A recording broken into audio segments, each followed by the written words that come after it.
In this class we want to talk about competition and to introduce the idea of competition.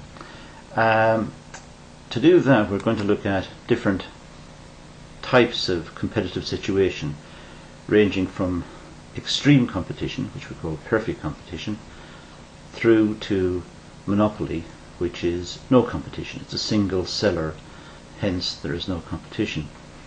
So we're going to run from perfect competition right through to monopoly.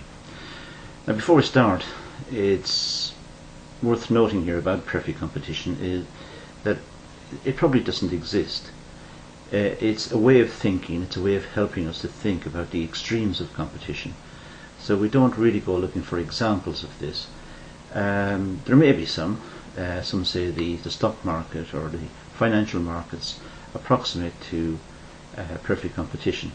But really the purpose of studying it is to give us an idea of what extreme competition would mean and what it would be based on and what would be the consequences of it.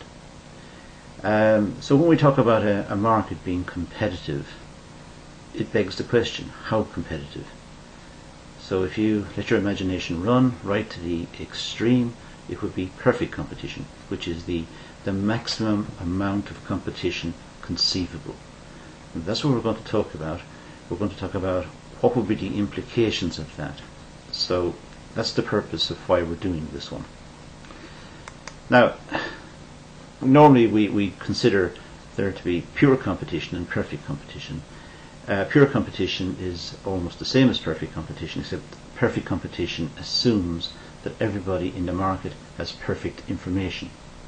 So perfect information distinguishes pure and perfect competition.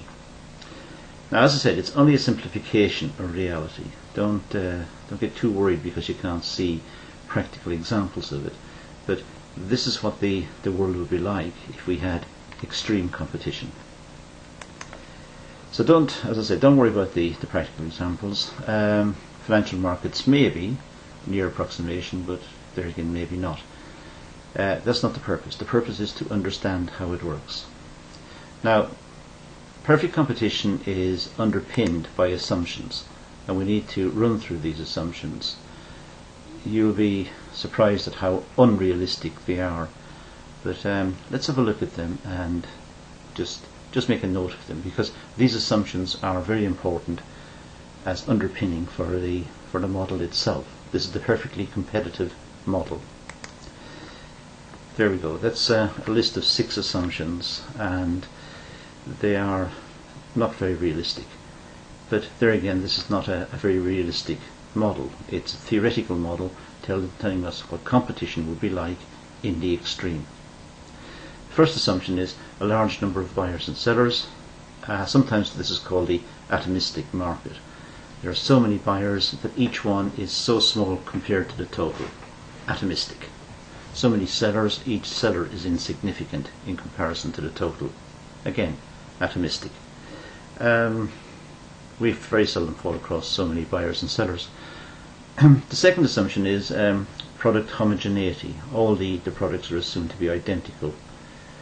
Well, there are lots of forces in society trying to make products different. Marketing, for example, advertising. Products themselves change, style changes, fashion changes. So everything's changing around us, and yet this model is assuming product homogeneity. All products are identical. Next, we assume free mobility of the factors of production. We assume that people can instantaneously and without cost just move from one place to the next. Factories can open and close freely in one place or the next. There's free mobility, there's no obstacle to movement. So a very fluid society. Number 4, the absence of artificial restraints. There are no barriers to entry or exit. There's nothing stopping a company from setting up to produce something. So there are no legal restraints, no obstacles in terms of expert knowledge or shortages of capital, nothing like that. Just if you see a good idea and you want to open and produce it, it's possible. 5th is no transport cost. Again, not realistic because distance involves cost. When we move, it involves cost, time and effort. And the last assumption is perfect knowledge.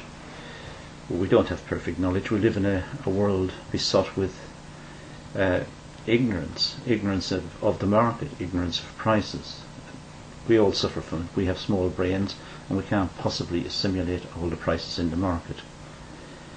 So perfect competition is not very realistic, but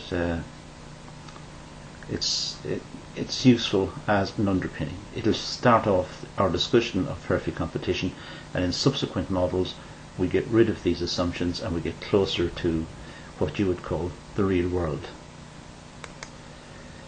Now, under perfect competition, given the assumptions I've just set out above, the firm faces a perfectly elastic demand curve. By that I mean perfectly elastic is a nice way of saying it's horizontal. So the demand curve is horizontal.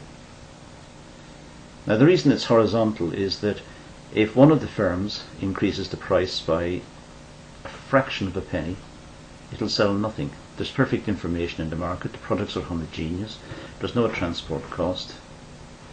So if one firm increases, if one shop even increases the price of the product by a fraction of a penny, it'll sell nothing. There's no loyalty in this market. If it cuts the price by a fraction of a penny, it'll have an infinite demand. Everybody will go to it. The upshot is the price is fixed. There's no variation in the price. One seller will not step out of line and increase the price or reduce the price. The price is the same for everybody. Now, we have to look at the total market and the individual market. I'm going to put the cursor on the screen, just a moment. There we go. If the demand and supply in the market is S1 and D, then the equilibrium price will be P1 and the quantity will be down here. Now all the firms in the all the producers in the market will produce and sell at P1, and their total output will be this much here. All the producers sell at P1. If something happens, if there's a problem with raw materials, or the government cuts back on the production of the item, or whatever, something happens, the supply curve might move to the left. If it moves to the left, then there will be less demand in the market and the price will be higher. So the new equilibrium will be here, which means the existing price for each of the producers will have increased up to P. But that's the only way it can happen. The individual producer, him or herself, cannot arbitrarily increase the price. If they do, nobody will increase the price with them and they'll sell nothing. But if the whole market increases the price, all the producers increase the price to P, then that's possible. And that would only be possible if the conditions of supply here changed. Now I want to introduce two new concepts that many students find difficult. So the concept of average and marginal. Well, put the cursor back on. Here you are.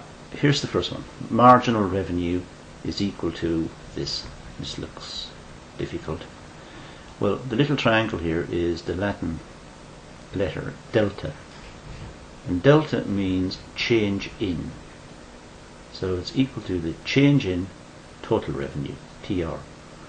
So marginal revenue is equal to the change in total revenue divided by the change in delta quantity. Marginal revenue is the change in total revenue divided by the change in quantity. Average revenue is total revenue divided by quantity. It's different. This is the change in total revenue divided by the change in quantity. This is the total revenue divided by the quantity. And total revenue, of course, is just the price times the quantity. It's the amount you sell times the price you sell it at.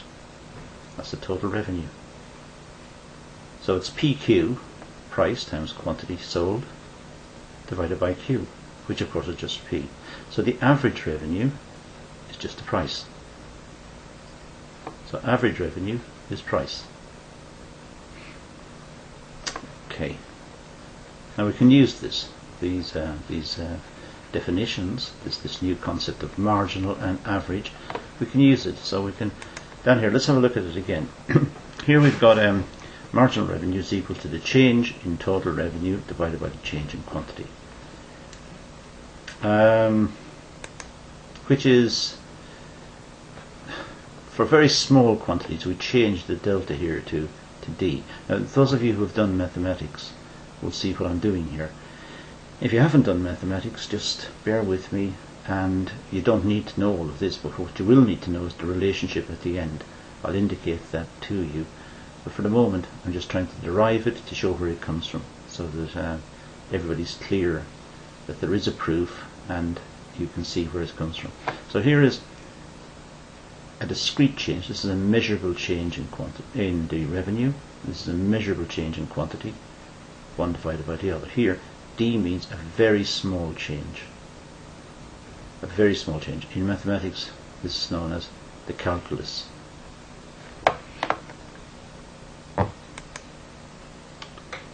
If we draw a demand curve, there's a demand curve, it'll have a slope, it'll have an intercept time.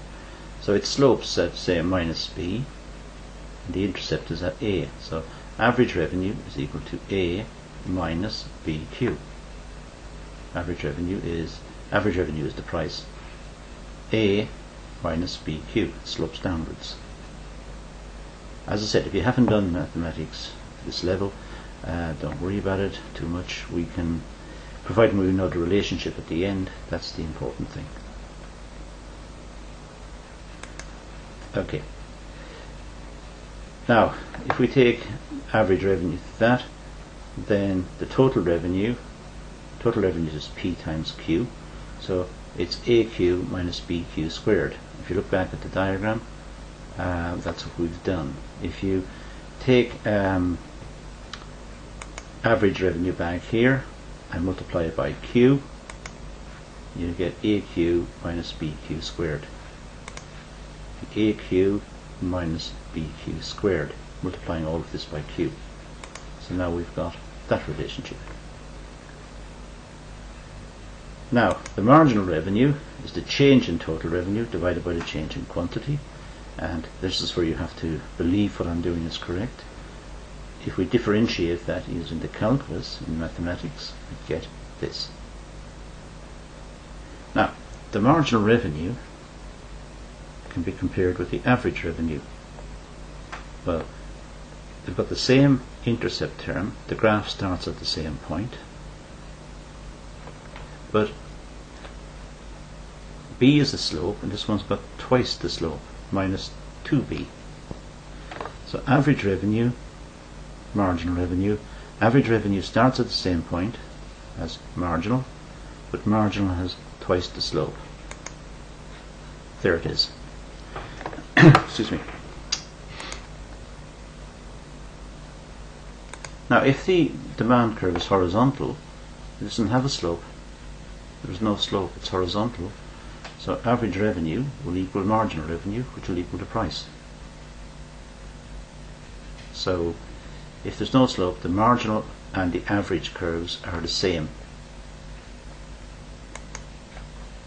So what we have now is the individual firm and the market. The individual firm is the average revenue, it's equal to the marginal revenue, equal to price, because it's the same, no slope, it's perfectly competitive. And that would be the market solution over there. That's the amount that we want to buy at that price, which determines what each of the producers in this market can sell at this point here. If the supply curve folds, let's say raw materials become cheaper, or there's a new change in technology which means production is cheaper, if that's the case, then the new equilibrium is here and the new demand curve is down here. So what we've got is rightward shift of the supply curve, leading to a different point here for the individual firm.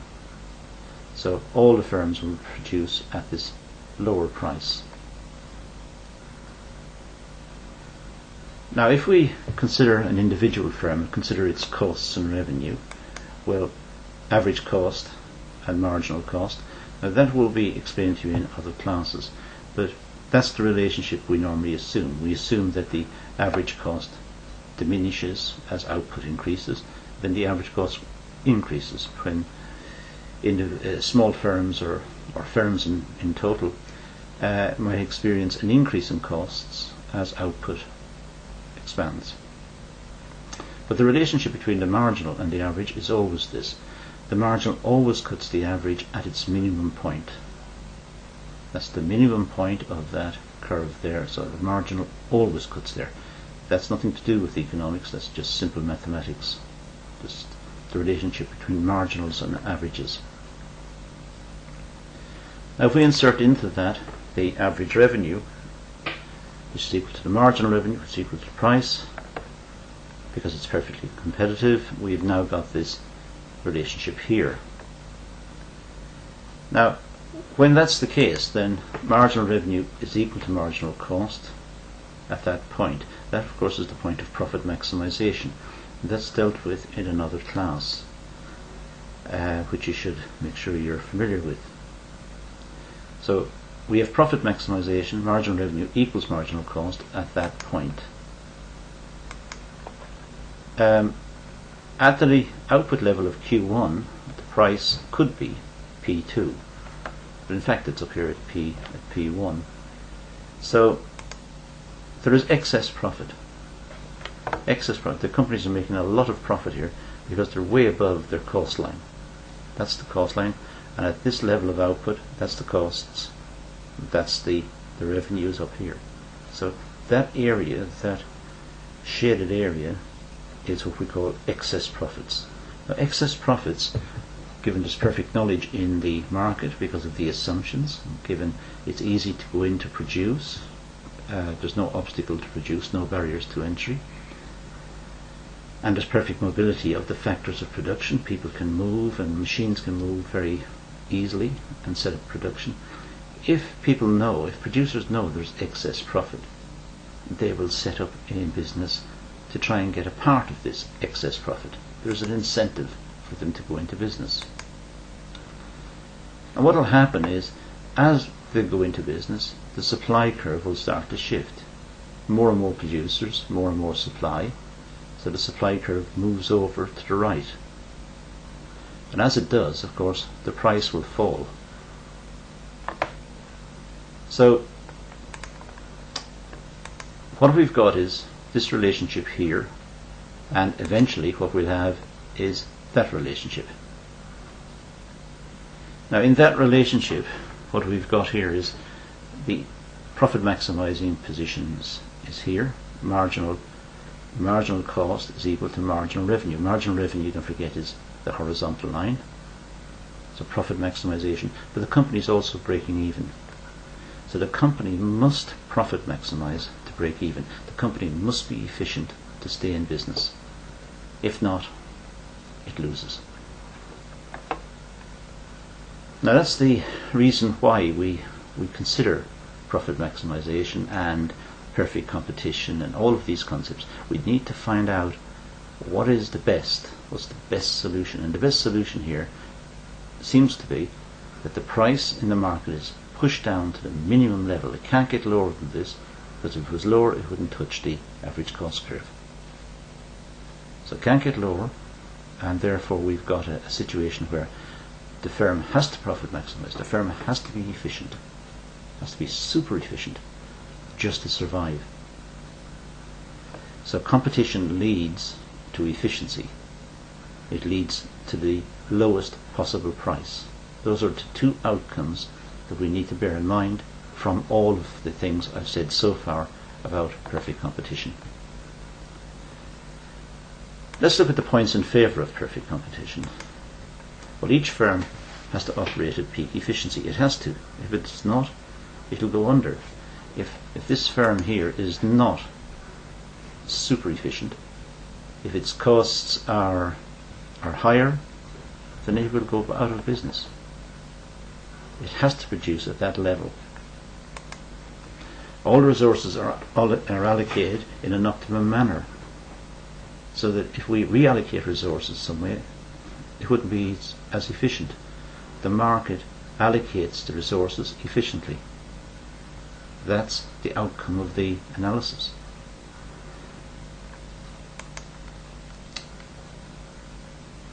The organization, the firm, the producer, they will operate at a level which exploits all the available economies. They will look around for every conceivable saving and produce using those savings. The industry just has no profits or losses. The industry breaks even. It makes just enough profit, what we call normal profit, to keep them in business. It doesn't make excess profit. It doesn't make supernormal profits or big levels of profit. It makes enough profit just to keep the businesses going, but really they have to work hard to be super efficient just to make that level of profit just necessary to keep them in. Anything less, and it wouldn't be worthwhile. It wouldn't be worth their time producing. So hence, of course, the consumers will receive the product at minimum cost. And there's no advertising because we've assumed a homogeneous good. All the goods are the same, so there's no wasted competition, or there's no time for advertising or slick marketing or anything of that nature, because the firms have to be competitive. They're working with the absolute lowest possible price, and they haven't got the resources to engage in wasteful advertising or wasteful campaigns. Now, what are the points against perfect competition? Well, the consumer has a homogeneous product. There's no choice in the marketplace. There's only one of this particular product. Now, we like different goods. We like different styles of goods, and we like the novelty of different things. So there is a problem here. The problem of consumers being dissatisfied with a monotonous choice. The same choice, take it or leave it, week in, week out. And also, since the firm doesn't generate profits, big profits, there can't be any research and development, so there'll be no new products in the future.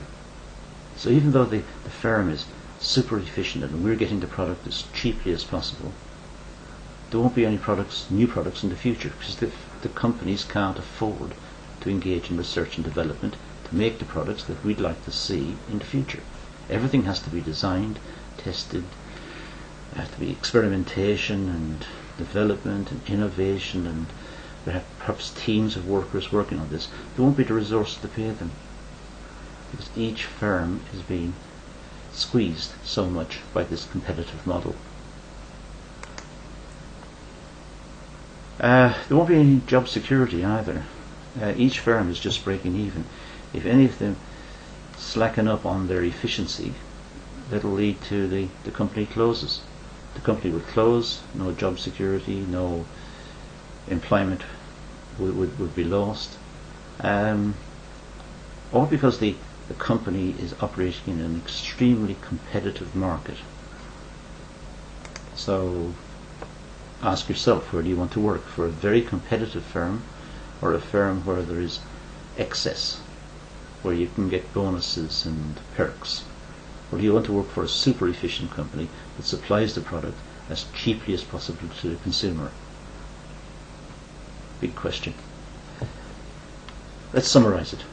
Perfect competition is the most efficient form of competition, and it's used really to compare other models of competition. We can use this to look at practical business situations and see how competitive they are, or what are the conditions that are stopping them from being competitive, or we can analyze it. We can use it for analysis. Under perfect competition, we pay the cheapest possible price, and of course the firms have to be the most efficient. However, there's no choice for us in the market.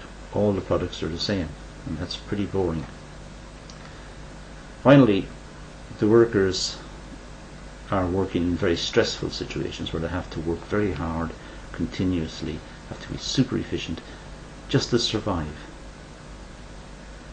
So as we can see, perfect competition as a model tells us what the extremes in competition would be, but it's a very tough model, it's a very harsh model. Nonetheless, it's the foundation upon which we build all of our competitive models, and it's necessary to know this one. This is at the starting point of our analysis of competition in economics. Right, that's it for this one. Thank you for watching.